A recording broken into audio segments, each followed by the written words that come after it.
नमो तस् भगवतो अरहतो सम्मा सम्बुद्धस्स। नमो तस् भगवतो अरहतो सम्मा सम्बुद्धस्स। नमो तस् भगवतो अरहतो सम्मा सम्बुद्धस्स। उन तथागत सम्यक संबुद्ध को नमन करते हुए जागरा पेंचेम बोला का दिन छे पेमा जुंगने गुला दिन ठुंग में तातालु नफ्स में खनन उर्गे रिंबो चला की चांद सल गुरुर बुद्धो गुरुर धर्मो गुरु संगस्य तथेव च गुरु साक्षात वज्रधर बुद्धो तस्मै श्री गुरुवे नमः।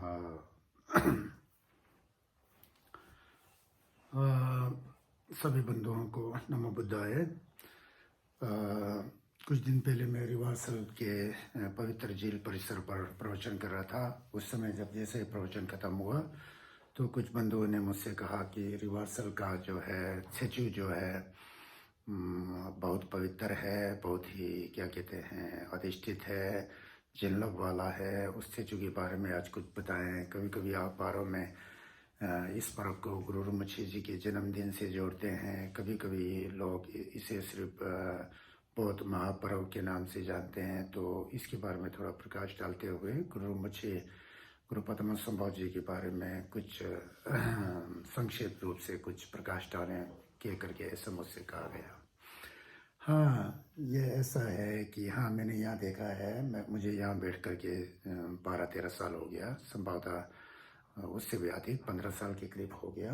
तो यहाँ पर जब स्टैच्यू मेला का आयोजन किया जाता है तो इसको राज्य स्तरीय स्टैच्यू मेला के नाम से जाना जाता है। पूर्व मुख्यमंत्री वीरभद्र सिंह जी द्वारा इस स्टैच्यू जो महापर्व है उसे जो राज्य स्तरीय पर्व मानने का जो उन्होंने घोषणा किया। तो इसका जो संगमरमर के जो पत्थर के ऊपर जो शिलान्यास किया है वो न्यूमा गुम्बा के परिसर में मैंने देखा था। लेकिन ये जो स्टैच्यू मेला बोलते हैं ना, मेला जहाँ पर लोगों का समागम होता है, बहुत लोग आते हैं, फिर एक दूसरे से मिलते हैं, कुछ सांस्कृतिक कार्यक्रम दिखाया जाता है, खेल कूद प्रतियोगिता इत्यादि दिखाया जाता है। व्यापारी लोग आते हैं, अपना व्यवसाय चलाते हैं। जब तक मेला का अवधि रहता है, समय रहता है, वो है मेला वही होता है। लेकिन जो स्टैच्यू मेला जो है ये हर एक मेला का एक बैकग्राउंड होता है, एक आधार होती है। तो कई मेला जो है अध्यात्म की दृष्टि से जुड़ा, धार्मिक दृष्टि से जुड़ा होता है, अध्यात्म की दृष्टि से जुड़ा होता है। कई मेला जो है पुरानिक व्यवहारिक संबंधों को लेकर के होता है। कई जो है उत्सव या पर्व के लोग कई मौसम पर आधारित होता है, जैसे वैशाखी इत्यादि ऐसा होता है। लवी का मेला किन्नौर के लोगों और प्राचीन तिब्बत वासियों के बीच में जो व्यापार का आदान प्रदान की दृष्टि से होता है। फिर महाशिवरात्रि पर्व है, भगवान शिव से संबंधित होता है। कुल्लू का दशहरा मेला है, भगवान रघुनाथ जी से संबंधित कुछ ऐसा है।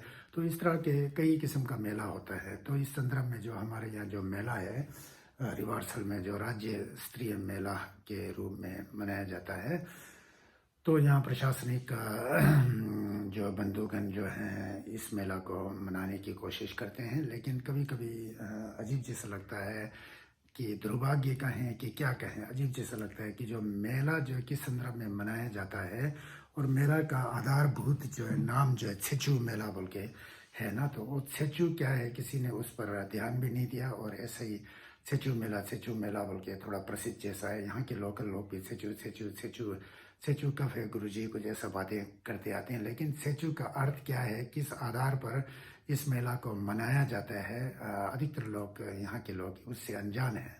तो अजीब जैसा लगता है। जो स्टैच्यू जो है बोटी शब्द है, ये टिबेटन शब्द है।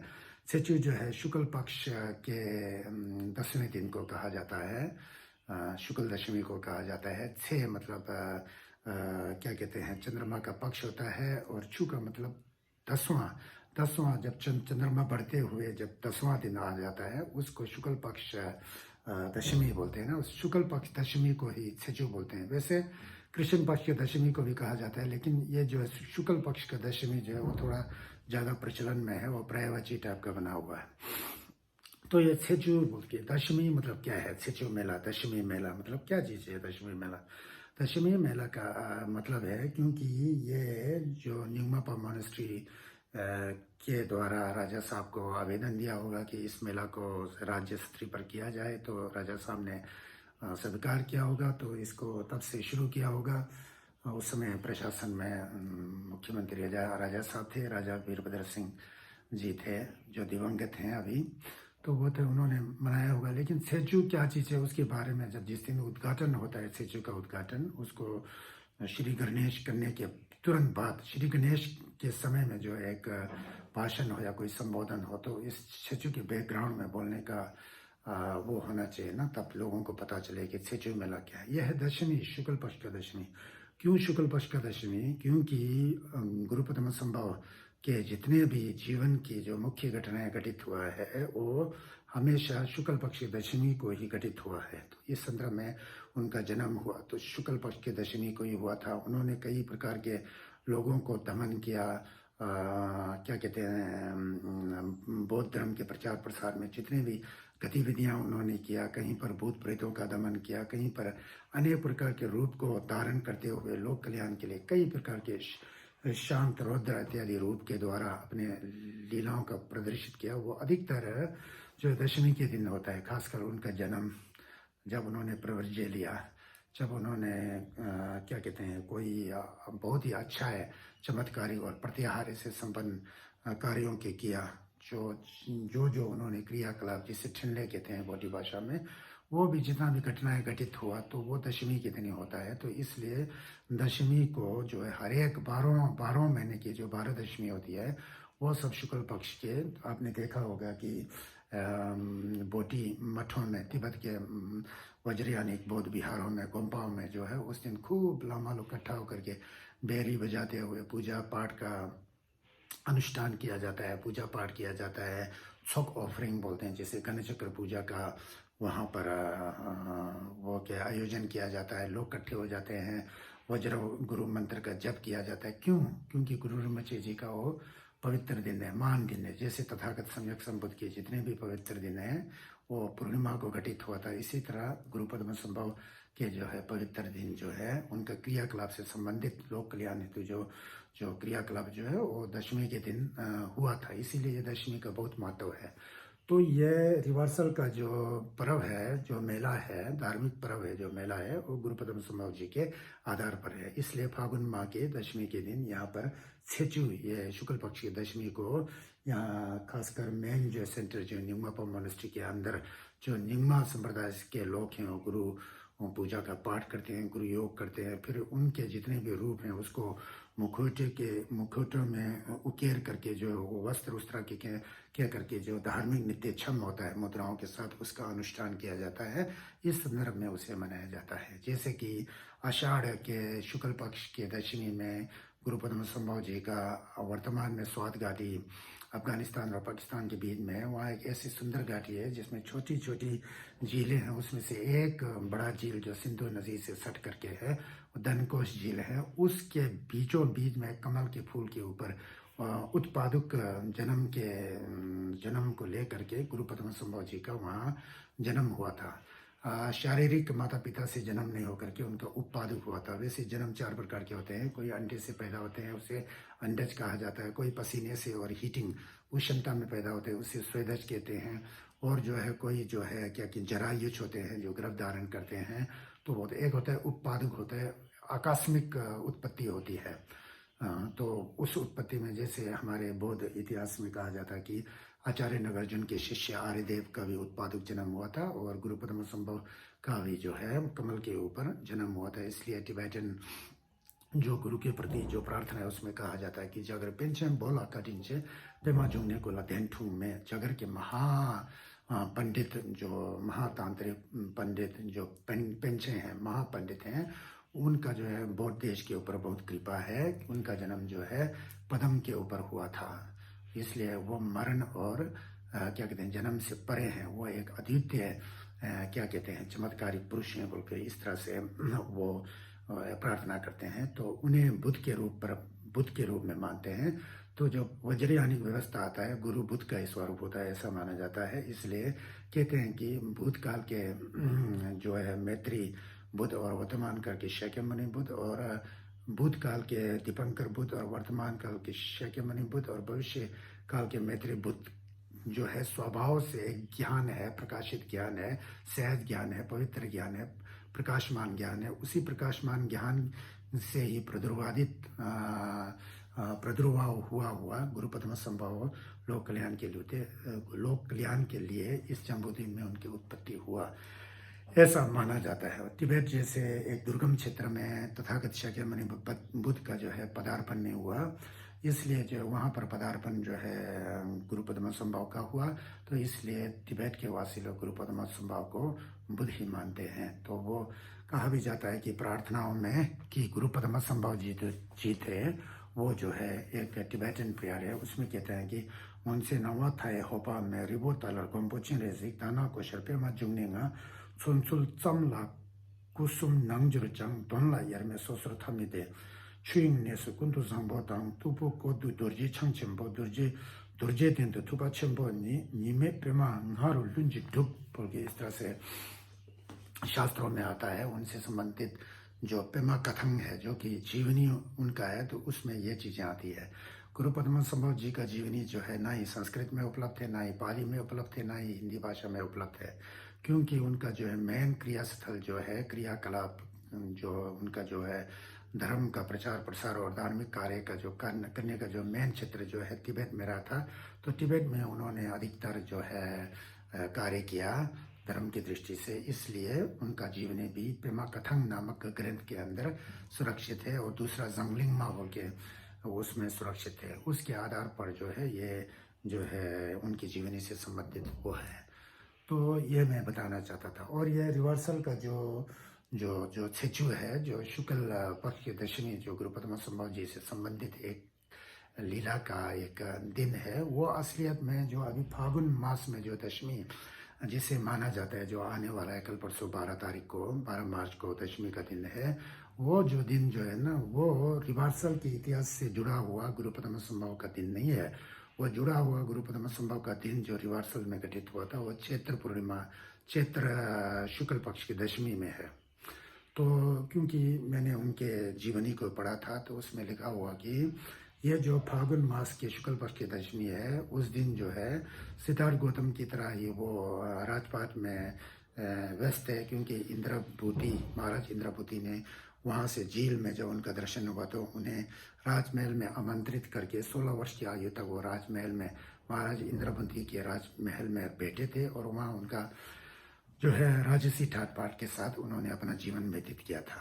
16 वर्ष की आयु में उन्होंने गृहत्याग किया, फिर विभिन्न प्रकार के जगहों में मुख्य तौर पर शमशान भूमि पर जाकर के एकांत में उन्होंने जप तप इत्यादि किया था।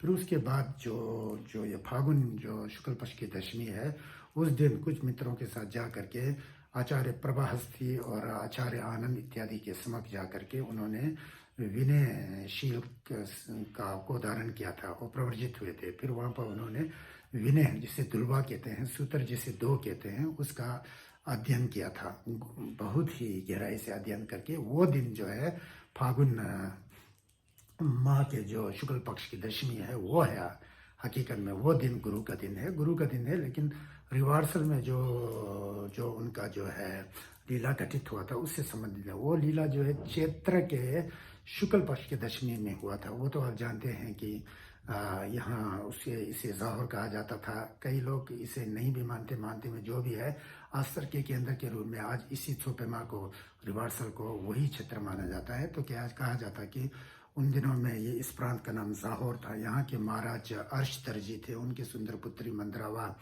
जो यहाँ की पहाड़ियों में घूम रही थी, तो उस समय गुरु पद्म संभव जी का भी यहाँ क्या कहते हैं प्रवास हुआ।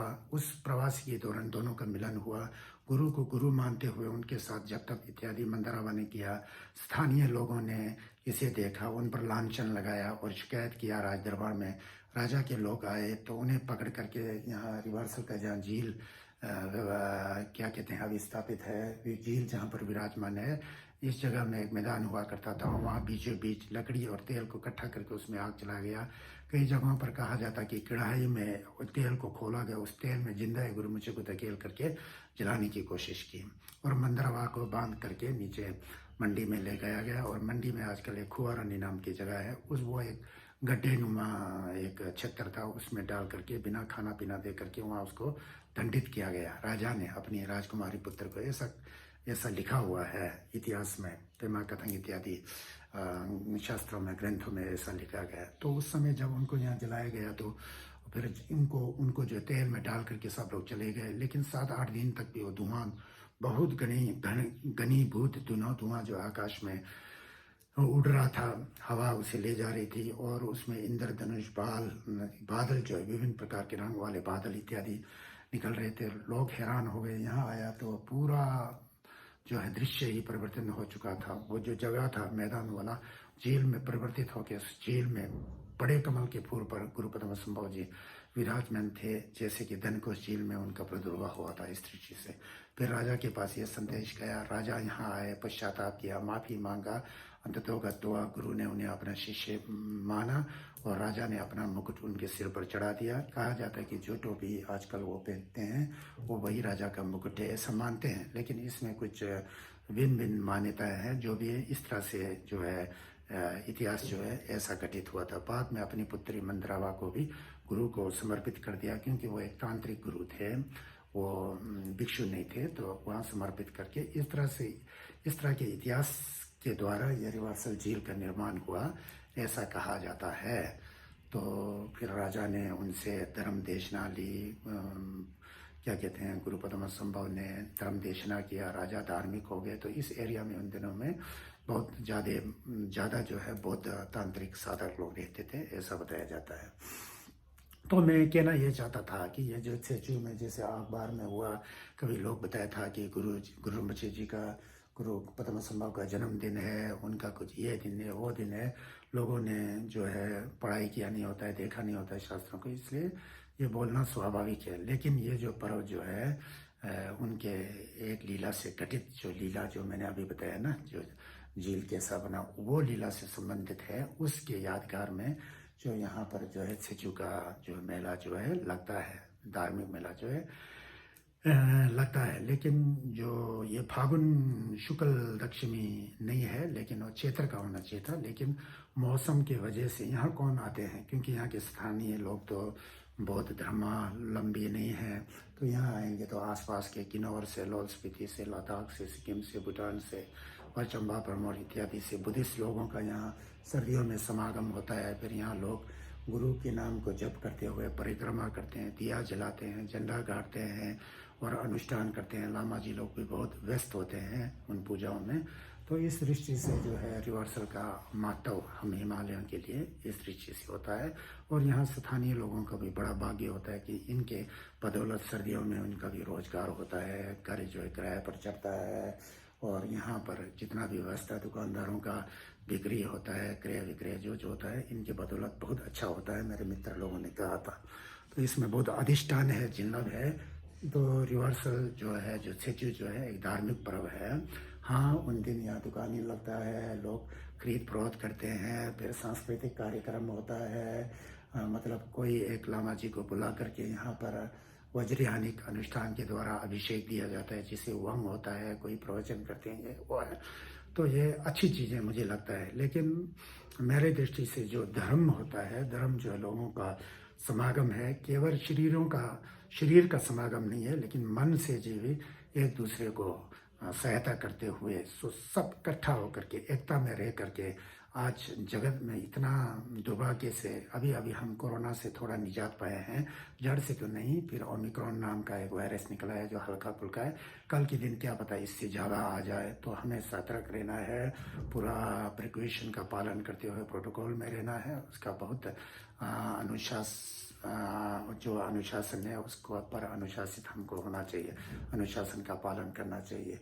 और अब हाल ही में कुछ दिन पहले एक समस्या हल हुआ तो दूसरा समस्या, रशिया और यूक्रेन का भयंकर युद्ध हो रहा है, उसमें पूरा हथियारों का जो हथियार एक बटन दबाने से पूरा संसार तबाह हो सकता है, वो हथियार को लेके बैठे हुए हैं। कहीं गलती से वो बटन ना दबे, फिर तो सब तहस नहस होने का डर है। तो इसलिए हमको जहाँ तक हो सके तो हमारा जो वास्तविक जीवन है इसमें प्रेम भाव, करुणा का भाव, मैत्री का भाव, जिसे प्रणिधान कहते हैं, प्रणयामना कहते हैं, वो जो है चाहे हिंदू हो, मुस्लिम हो, सिख हो, ईसाई हो, बौद्ध हो, जैन हो, जो सबको मिलजुल करके इंसानियत को जागृत करना बहुत आवश्यकता है।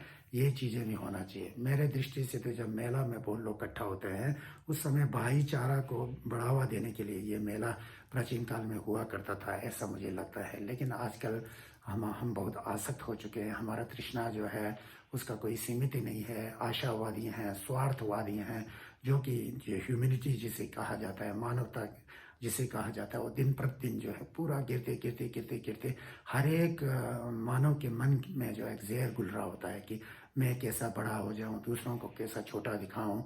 और पूरा रुपये पैसे के अंदर जो है मन डाल करके रुपया पैसा ही भगवान है, रुपया पैसा ही राम है, कृष्ण है, बुद्ध है, महावीर है, गुरु है, ऐसा समझ के बैठा है, जो कि बहुत गलत फहमी है। तो इसलिए हम लोग को अपने मन को जो है पूरा समता के भाव में रख करके, क्योंकि एक दिन हमको जन्म लेने के बाद मरना है, कमाने के बाद कमाना है, बनाने के बाद टूट जाएगा, मिलने के बाद बिछड़ जाना है। वो सनातन है, वो हकीकत है, सत्य है। इन चीज़ों को हमेशा हमारे मन में रख करके सभी के साथ भाईचारा, बंधुत्व और स्वतंत्रता का एक विचार जो है बरकरार रखना चाहिए। 1 में, 2 में, 3 में, 1000 में, 100 में, पूरे राज्य में, पूरे देश में, फिर तो बहुत अच्छा हो सकता है ना। ये दुर्भाग्य से जो है आजकल आधुनिक उपकरण है, जैसे मोबाइल जैसे ये चीज़, ये सब बिगाड़ रहा है। हमारी संस्कृति कहाँ है? हमारी संस्कृति का नमो निशान नहीं है। हम अपने मातृभूमि को भूल चुके हैं, मातृभाषा को भूल चुके हैं। जो हमारे यहाँ प्यार मोहब्बत का एक माहौल हुआ करता था, वो सब खत्म हो रहा है। किसके बदौलत खत्म हो रहा है? इन चीज़ों का हम लोग दुरुपयोग करते हैं। यहाँ से गलत इंफॉर्मेशन लेके उसको क्रियान्वित करने की कोशिश करते हैं और पूरा जो है तहस नहस ध्वस्त होते जा रहा है। इन चीज़ों पर भी बहुत ध्यान देना ज़रूरी है। उसी को मैं संस्कृति की रक्षा मानता हूँ, सभ्यता की रक्षा मानता हूँ। अन्यथा जब मेला होता है तो स्टेज पर जो है लोग नाच रहे हैं, पुराने ड्रेस पहन करके पुराने गाने गा रहे हैं और संस्कृति को प्रदर्शित करने की कोशिश करते हैं। संस्कृति को प्रदर्शित करने से जो संस्कृति का संरक्षण नहीं होता है। संस्कृति जो है हमारे मन का अच्छे विचार है। उस अच्छे विचार के साथ अगर हम कुछ कल्चर को बाहर प्रदर्शित करते हैं, उसको प्रकाशित करते हैं, लोगों को कर रहे थे, तो अंदर बाहर में मेल खाता है ना, तो वही मेरी दृष्टि से संस्कृति है। तो आचार्य गुरुपदम संभव जी जो है महान गुरु थे।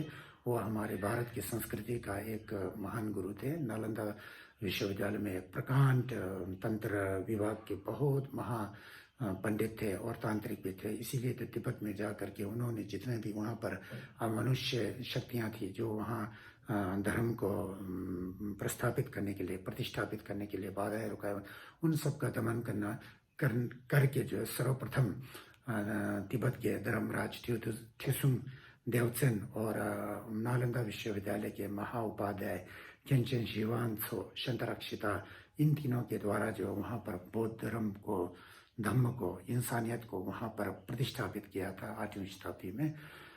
उन गुरु के गुरु ही आज पूरा संपूर्ण बौद्ध देश जो है बौद्ध धर्मावलंबी है। बहुत ही सौभाग्य की बात है। तो इस दृष्टि से हम लोग को सेचु के दिन गुरु का प्रार्थना करते हुए, मंत्र जप इत्यादि करते हुए अपने चित्त को परिशोधन करने की कोशिश करना चाहिए। मैं एक संक्षिप्त रूप से ये बता रहा हूँ। तो सेचु जिसे शुक्ल पक्ष की दशमी कहते हैं, वो बहुत ही पवित्र दिन है। तो इस दिन को हमें अच्छे ढंग से सदुपयोग में लाना चाहिए। और यहाँ पर जो हमारे प्रशासनिक लोग सेचु का कुछ पिछले साल तो मैं जा करके गुरु पद्म संभव जी के बारे में कुछ प्रकाश डाला था। इस साल मुझे बताया नहीं। 2-3 दिन बाद वहाँ पर उद्घाटन हो रहा है। वही मेला जो होता है वही है। मेरा मानना है कि इसके साथ जो धार्मिक आस्था से जुड़ा हुआ मेला हो तो उसको धार्मिक परिवेश में बदल करके लोगों में भाईचारा लाने के बारे में हमारा जो है विचार व्यक्त होना चाहिए। एक छोटा सा लघु सेमिनार या जो भी हो वक्तव्य को प्रस्तुत करते हुए इस तरह के मेला का आयोजन करना चाहिए। उसके बाद झांकियाँ है, जैसे सांस्कृतिक कार्यक्रम में जो भी है वो भी हमारे प्राचीन संस्कृति से जुड़ा हुआ उसको दिखाना चाहिए। और मेन जो है आधारभूत मेला का उद्देश्य क्या है उस दृष्टि से बताएगा तो वो भी हमारे संस्कृति का संरक्षण होता है। तो अभी जो है गुरु पद्मा समूह जी का संपूर्ण जीवन बताने का समय नहीं है। यह तो एक छोटा सा जिन्होंने मुझसे प्रश्न किया था, तो इस संदर्भ में हम लोग सेचू मेला को मानते हैं।